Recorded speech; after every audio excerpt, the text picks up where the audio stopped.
Now we're going to go into some questions to our candidates, and we'll give each candidate the opportunity to answer briefly so that we can get as many questions as possible in. Candidates, WHO is an intergovernmental organization, but all of you have agreed in writing that WHO must lead in global health and lead member states and not simply follow. What issues do you want WHO to lead on? What issues do you want to lead on? And I don't want a shopping list of issues. I want a few issues that you are especially passionate about and want your leadership of WHO to be judged on at the end of 5 years. We're going to start in reverse order. Dr. Shoshka.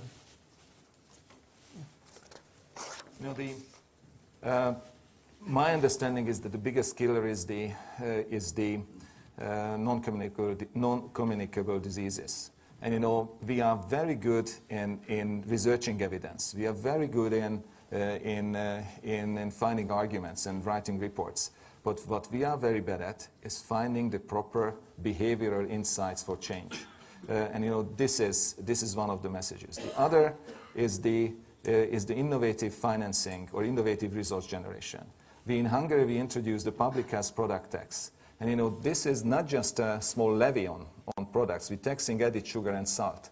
But we did it in a way that 40% of the producers put less sugar and salt in Coke and chips, and the people eat 25 or 33% less from the products that are signed by the public health product tax. So I think if we could move towards a sustainable resource generation for universal health coverage, that would be my biggest dream, because that makes public health dreams come true. Very good. Sanya. So bringing reform to successful fruition, managing for results, restoring trust in the organization, very much focusing on crystal clear programmatic priorities, ensuring operational readiness in outbreaks and emergencies, strengthened action on global public good, a focus on health, climate interaction, and technical and political activism in support of the Sustainable Development Goals, and going to countries with a very clear message at the head of state level. Fulfill your obligations under the international health regulations, embrace broad-based social sector policies encompassing universal health coverage, and invest in multi-sectoral governance arrangements, because all three policy interventions will have a cross-cutting knock-on effect. And then there are two situations in which leadership is required, slightly outside of that governing body's framework. Number one, when there's an individual pressure from a member state, that is when it is the time for the Director General to demonstrate equity in governance. And secondly, when there are polarizing situations at the table, because it's 198 members of the governing bodies, and sometimes the House there is a total impasse for weeks and months on end, and that is the time when the Director General has to step in with an inspirational approach to problem solving and bringing things to fruition. Thank you, Sanya. David. In the Charter of the United Nations, there are 3 words that start it off: we the peoples. This structure, the multilateral system, was set up to serve the people of the world.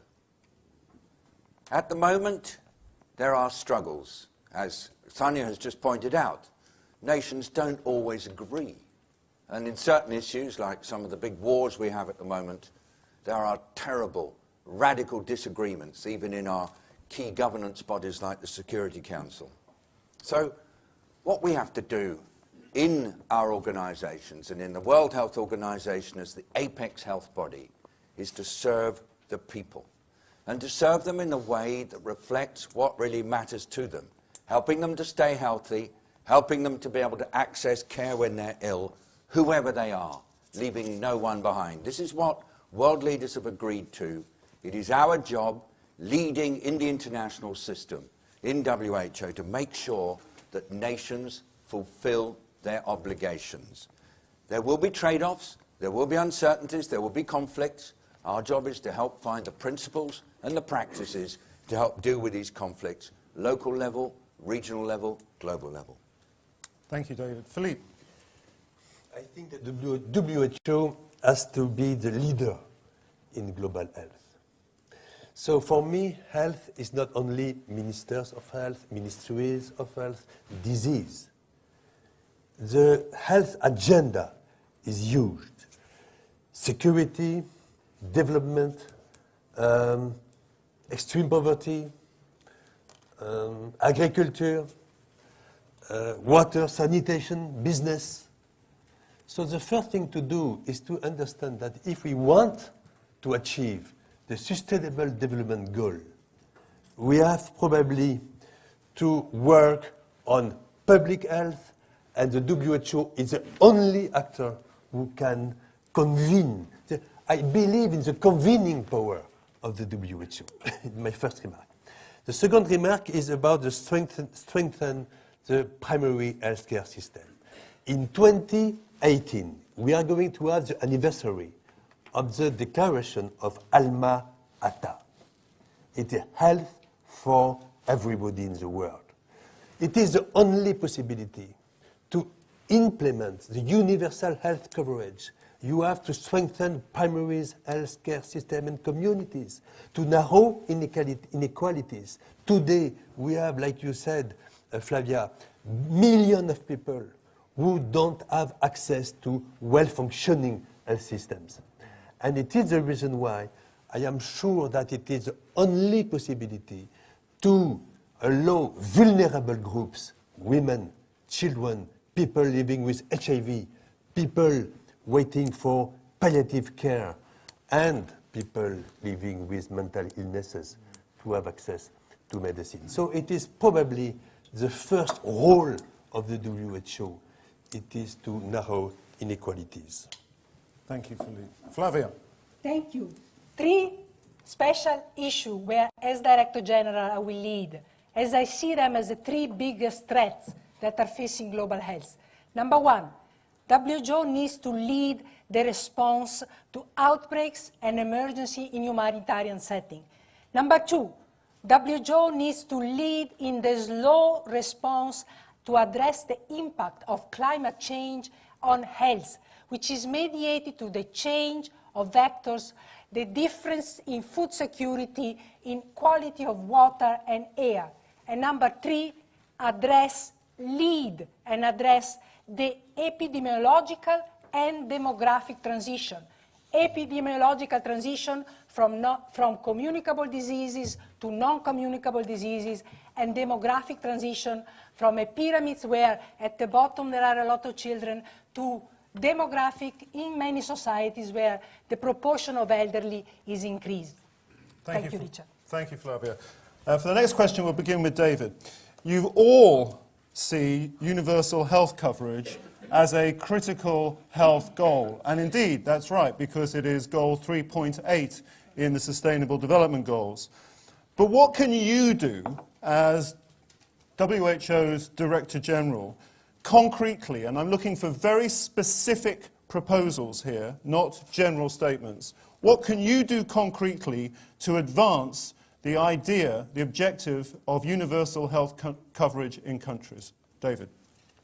Thank you very much. The term universal health coverage is useful, but I want to dissect it a bit.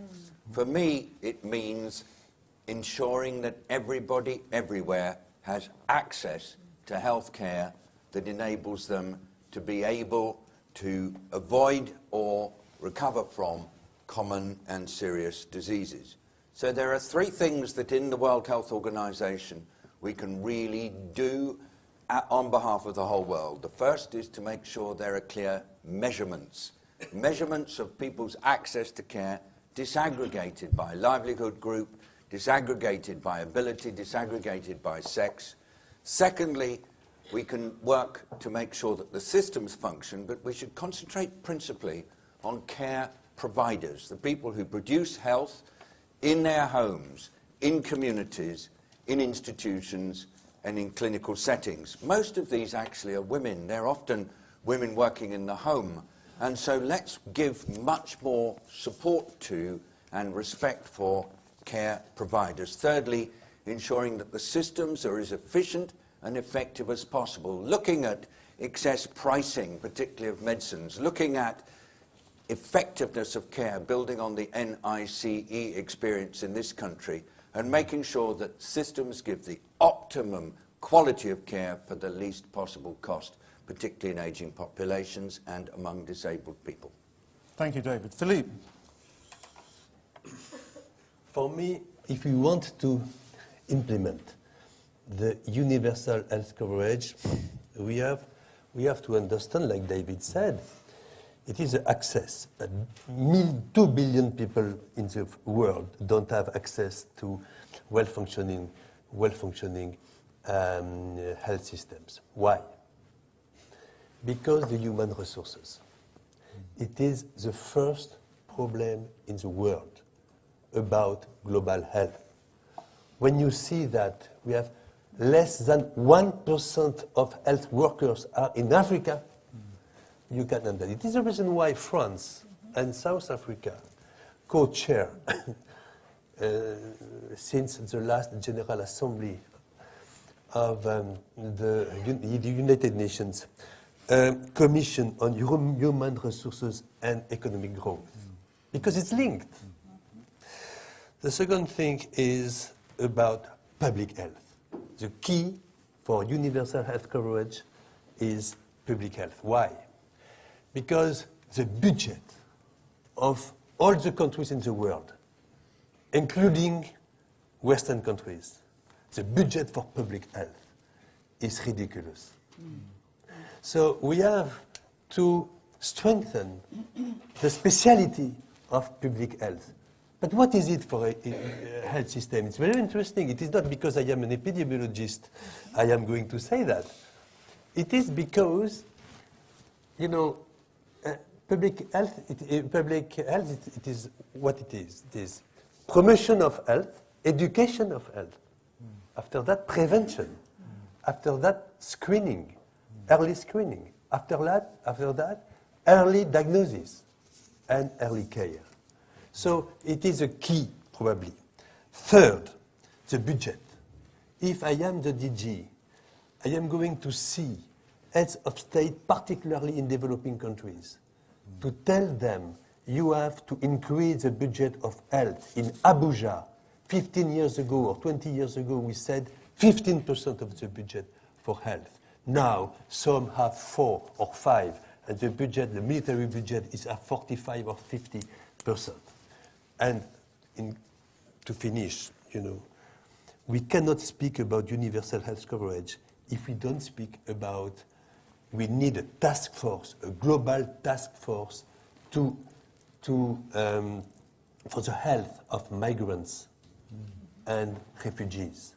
It is not possible to continue to let countries like Italy, Greece, Turkey, or Jordan to have thousands and thousands and thousands of refugees and migrants, and they are alone to vaccinate, alone to avoid outbreak, etc. And to finish, we have to recognize that violences against women and children are one of the biggest public health issues in the world.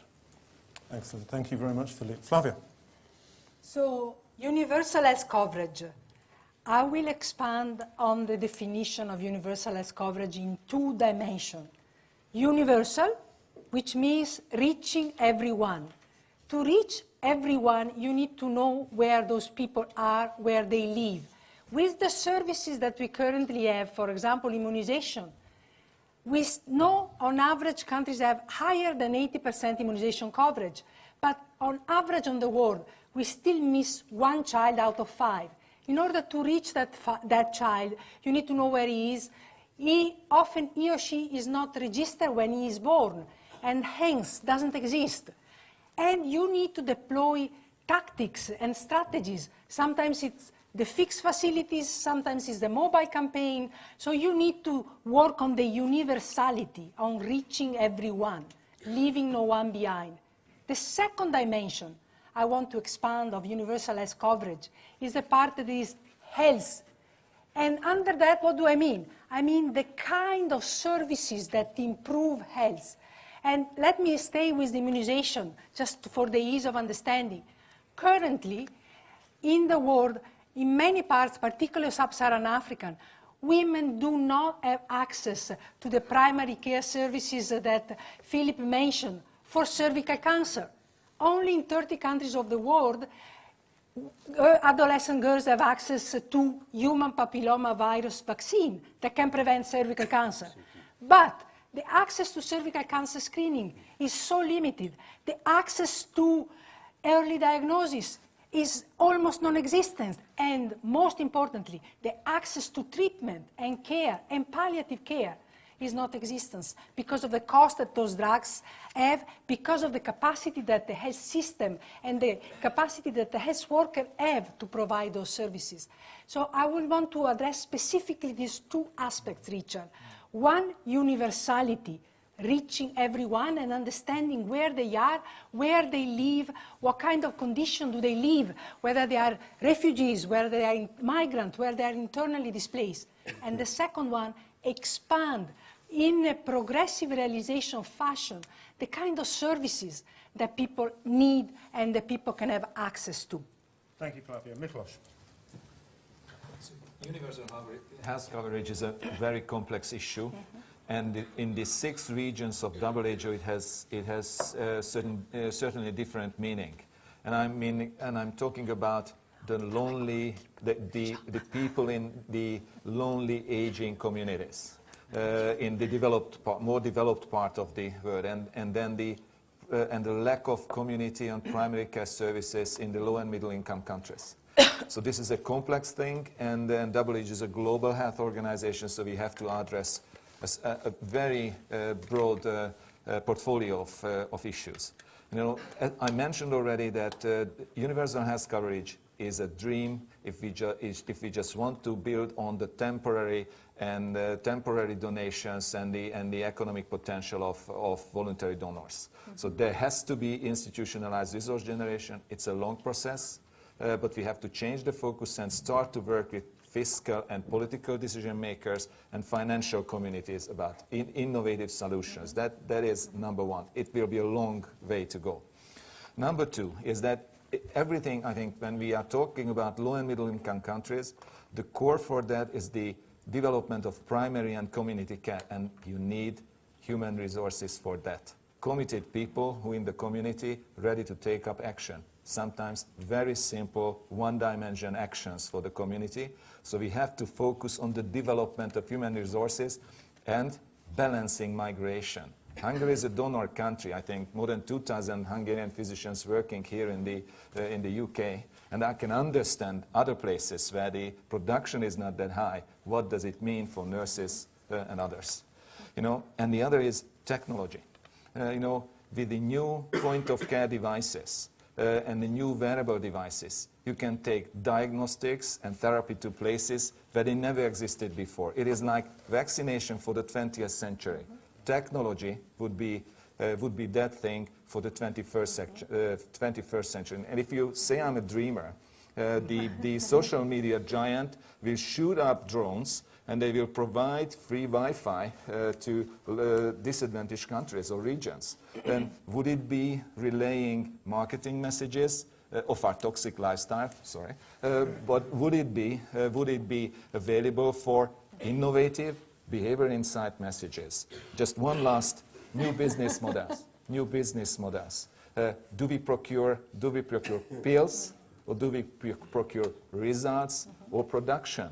So we should start to talk about with the non-governmental actors, to be politically correct in WHO terminology, industry I mean, or non-antagonizing industries. We have to start to talk about business models that makes access to technologies or high-tech care accessible and equitable. Thank you, Miklos. Sanya. You asked us and encouraged us to be specific, and I will be. There is a country and a global dimension to the question you asked about universal health coverage. If I was the Director General, I would go to a country and seek a meeting, a consultation, where the head of the state, the Minister of Health, the minister responsible for the labor market, for finance and the social sector is on the table, and I will have specific messages for each of them.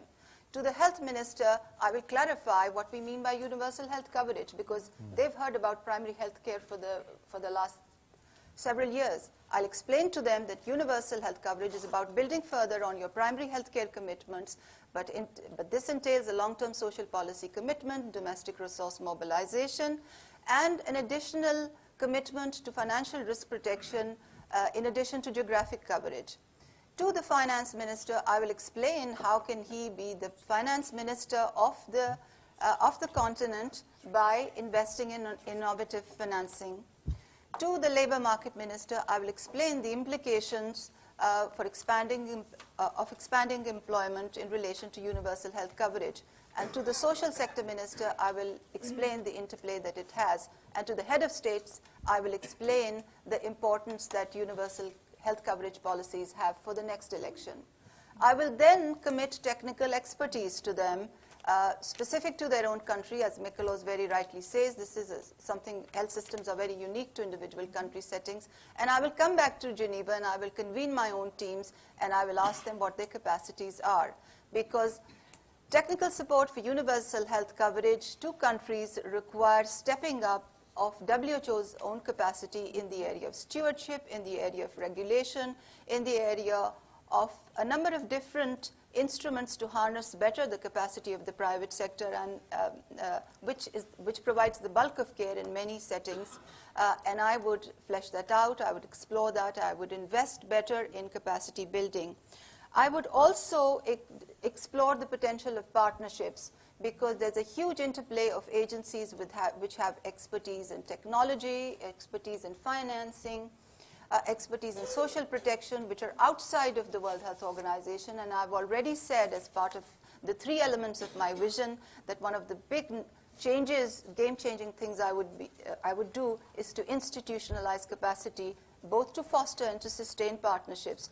And then I link back to another element in my vision document, which was precisely to provide technical support for situations such as this, where I promise to ingrain an institutional culture of the Director General's virtual roundtables with countries, because I think that it is entirely possible to mine WHO's technical wealth much better, to link in the South-South, and to give countries with technical expertise on a real-time basis in response to the questions that they ask. And I think universal health coverage is a classical example of how you convene multisectorally, how you tailor messages to different cabinet ministers, how you tell the head of state what the value it is for them in political terms, and then come back to Geneva and step up your own capacities alongside.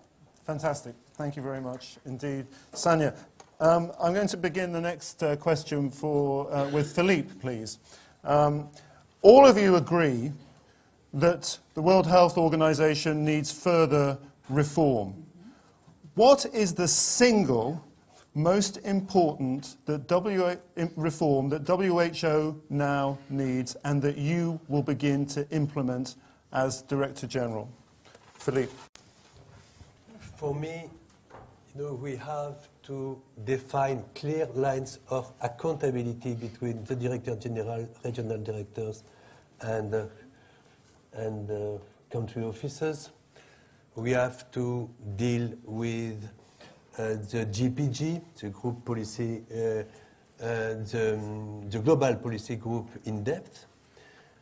At the headquarters, what does that mean, Philippe? Can you, when yeah, you say I am going GPG to tell you. For me, the Director General and the regional directors have to define global strategies for global challenges. And we are alone in a room. We are going to work, we are going to discuss, we are going to fight. At the end of the day, we are going to be okay for a strategy. And all this strategy has to be in all the regions. It is the same strategy. We don't have to begin again a strategy in the 6 regions. But to do that, we have to make one reform. And this one, because it is your question, we have to rebuild or build the credibility and the accountability of the WHO, and for that, the WHO should set up a new, flexible, efficient, modern, human resources system with a workforce of world experts, internationally recognized, and capable of deploying staff to the countries which are the most in need. For that, we need decentralization of budgets and staff, but in one condition. At the same time, we have to set up a strong audit function, knowing that all the audit recommendations are to be swiftly, fully, and quickly implemented. Thank you very much. Flavia. The biggest reform, ensuring sustainable financing for the organization. This is an organization that has 20% of its resources that are roughly $2 billion per year.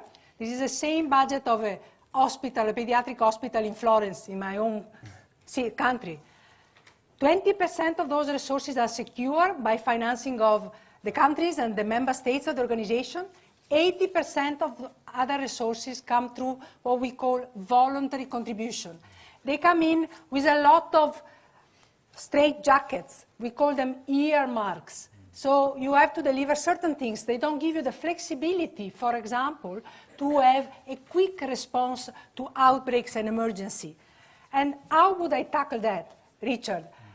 It's absolutely imperative to continue build on the number of donors that are supporting WHO, increasing the number, reaching out to donors that are currently not providing support. One of the programs that is under my leadership within WHO has a list of 3 pages long donors. These are some of the small foundations, some of the private sector companies that have foundation associated, some of the non-governmental organizations that want to partner with us. So expand the contribution and the number of donors. Work on innovative forms of financing. As a vice chair of Gavi, I've seen the power of those innovative financing, like advanced market commitments, for example, for enabling new vaccines to be introduced. So I will explore forcefully all the new ways of innovative financing that can enable the organization to be on the sustainable path. And then finally, I will continue the dialogue with the countries to make sure that those, what we call the assessed contribution, the regular contribution, over time, they can grow and they can provide that stability. Very good. Miklos. You know, my understanding is that because WHO's future and strong WHO depends on performance, my number one organizational intervention should be a performance management system. So we should reach out to regions, we should reach out to member states, and we should shortcut the troubleshooting in the organization, and we should make the organizational work for materialized results. So the performance, action on the ground and in the trenches. So this is a word that a Director General or a captain cannot want from only from a Geneva office. Of course, that should be part of the job. But we should be there in the trenches with the member states. So this is the answer. And let me just talk about resource generation, because when I'm talking about better performance, I'm sure that that is the key for generating more resources. But you know, when I'm looking on that, WHO is able to generate 80% of its resources from outside. Of course, there are organizational risks to it, that somebody takes over the guidance. But I see an opportunity there. So if with this performance we can do that much, if we improve performance, there's a chance to make it better. And when I look on the walls in the Chatham House about the donors and I read the budget records of the WHO, I think it is a chance. That 80% is a chance for improvement if we improve performance. Thank you. Thank you. Sanya. Well, I can outline a number, but since you've asked us for just one, I'll say that it is accountability, and it is accountability at 2 specific levels, to be very specific. Number one, at the interface between the Director General and the regional directors. Using existing instruments, because that is where you can turn around things very quickly. And I'll give you an example. For instance, as Philippe rightly mentioned, there is the institutional mechanism of the Global Policy Group, where the Director General and the regional directors convene and discuss issues. Also, the Director General has a letter of delegation of authority to the regional directors, and then the regional directors have corresponding letters of representation, which are now in the public domain, and I'd like to congratulate Dr. Chan for making that information public. There is a huge opportunity to utilize those two instruments and mechanisms and to build further on them and to create compacts on accountability with granular details between the RDs and the Director General, and you can do that very quickly if you get consensus. The other instrument for accountability, as Flavia will tell you, she is the sitting ADG, is the other accountability compacts between the Director General and the Assistant Director General. I have studied those in great detail, and the indicators outlined for accountability are not specific. There is much potential to take them to a much granular level, and I believe in extrapolating and putting a layer of risk-based accountability on top of that. Where is the risk in the organization of going wrong? Which specific indicator do you use to measure that risk? What is the means of measurement? Who is supposed to keep an oversight? Who has responsibility for delivering on that indicator? Who has responsibility for oversight? And how does that cascade into performance evaluation matrices? I think that if the Director General can get accountability firmed up in very specific terms in these three instruments at these two critical interfaces within the first few weeks of assuming office, it will be a good start. Thank you very much indeed, Sanya. David. Thank you very much. I want to focus on WHO playing the best possible role it can in delivering results in relation to health threats like major diseases, health systems as they struggle with aging populations and new technologies, and universal health coverage. That's healthcare for everyone. But if we try to do it just focusing on that organization where there are 8,000 people whose email address is who.int, we'll just not succeed. Because year on year it's expected to do more. Year on year its budget gets tighter and tighter. So let's look at it differently.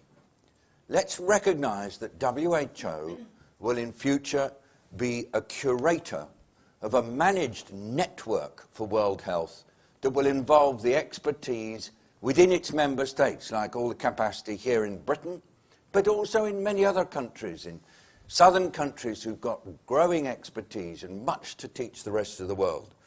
Let's focus on the relationships that exist between WHO and these different actors.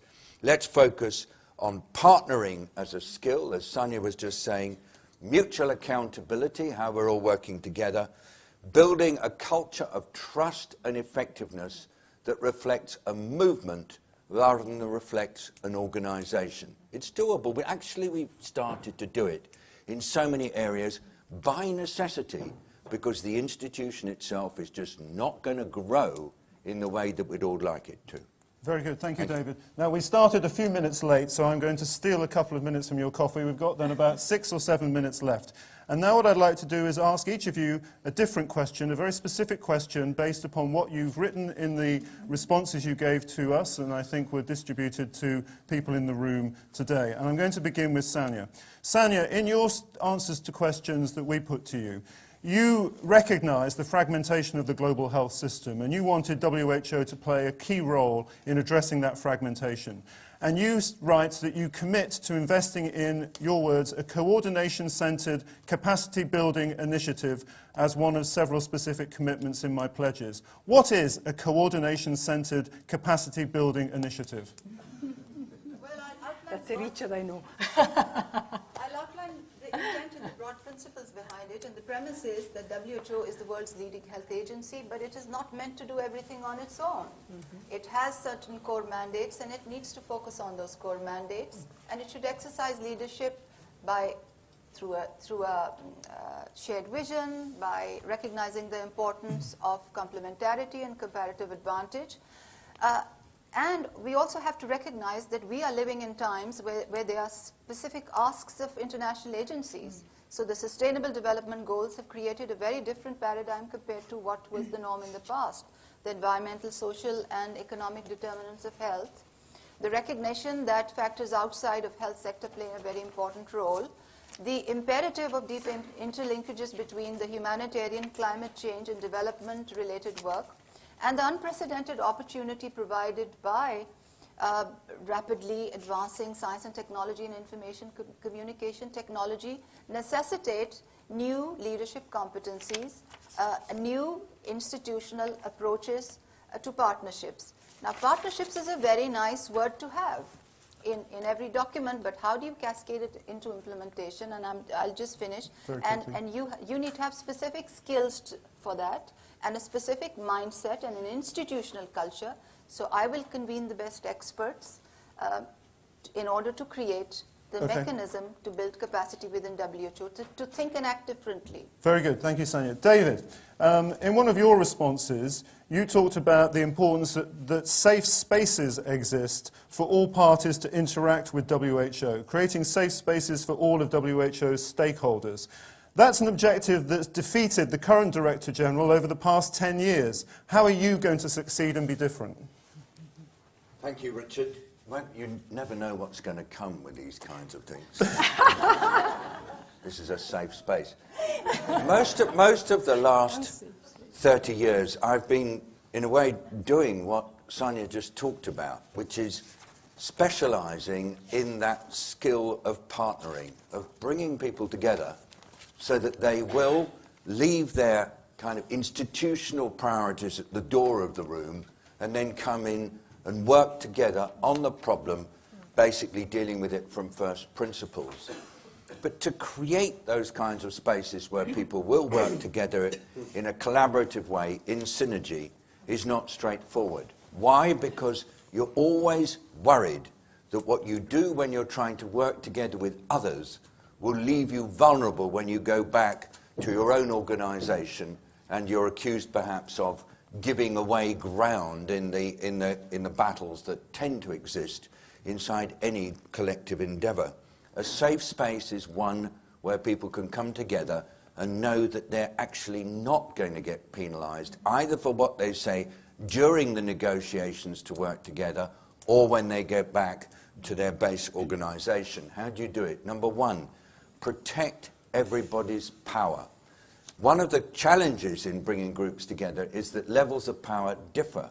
Often you get groups who actually feel that they don't have as much power and they feel trampled upon by others. So you need specific mechanisms to make sure, for example, that non-governmental organizations, patient representative groups and others don't feel they're going to get perhaps given a bad time by governments and others they're working with. Second example, I'm only going to use two, is that you make absolutely certain that when people do come together and seek to find ways to work together, you give them space to go back to their original organization and check, do a referendum to see that they're okay. With many of the things we're doing with groups of NGOs at the moment, they need to be given the chance to go back to their membership and get the cover. Those kinds of issues, political cover and an opportunity not to get your power base destroyed when you're doing this work. Very good. Thank you, David. Philippe, you emphasized today and in your responses to us how important it is that WHO demonstrates that it's achieving impact, results. That's a big commitment. How are you going to do it? So we have to, first, for example, for emergency response, I would like to implement an independent advisory committee which is going to review all the decision-making and all the responses of disease outbreak to know if we work or not. So I think that we have to demonstrate consistently that when we put a funding, we have an expected results. So it is the only possibility to increase the accountability and the credibility. When I was Minister of Foreign Affairs in 2006, I created a group which is diplomacy and health, and to enhance the importance of global health in diplomacy. And in this group, we emphasize the necessity to link funding and results. Very good. Thank you, Philippe. Flavia, in your statement, you emphasized the importance of using a human rights-based approach to health and sustainable development. Everybody talks about human rights. We all believe in human rights. How can your approach to human rights be different from anybody else's to make it a true success? Thank you, Richard, for asking that question that is so close to my heart. It's not that it has to be different.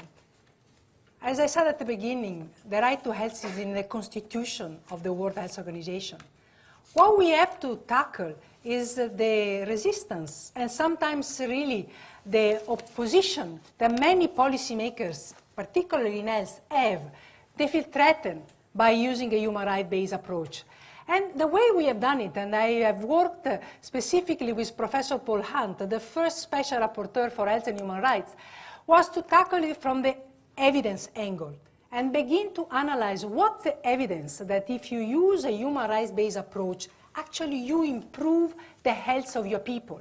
And we published the first ever monograph that WHO published on that topic, highlighting that the countries that have the right to health in their constitutions, that have the right to health spelled out in their policies, in their law, actually they do see progress on the health of women and children. In addition, evidence is one aspect, but the second aspect is coherence. Currently, we have groups of bodies in international organizations that work on human rights. We have the Human Rights Council, we have the Committee on the Right of the Child, the CEDAW Convention. They work on human rights, and then we have the international agencies and at the top, at the lead, World Health Organization that work on health. There is no coherence between those, the dialogue on advancing a human rights-based approach to health. And what we have started is to create a working group that actually you, from the independent expert review group, when you were chairing that, you asked for it. You said, create a group that enables that coherence and that dialogue to happen. That's what I will spearhead, and I will advance concretely. Thank you. Thank you. And then finally, Miklos, in your responses, you conjured up this interesting idea of rapid response teams and task forces to address urgent problems that WHO faces. What is a rapid response team? Is this a group of experts you put together and drop into a country to address a problem?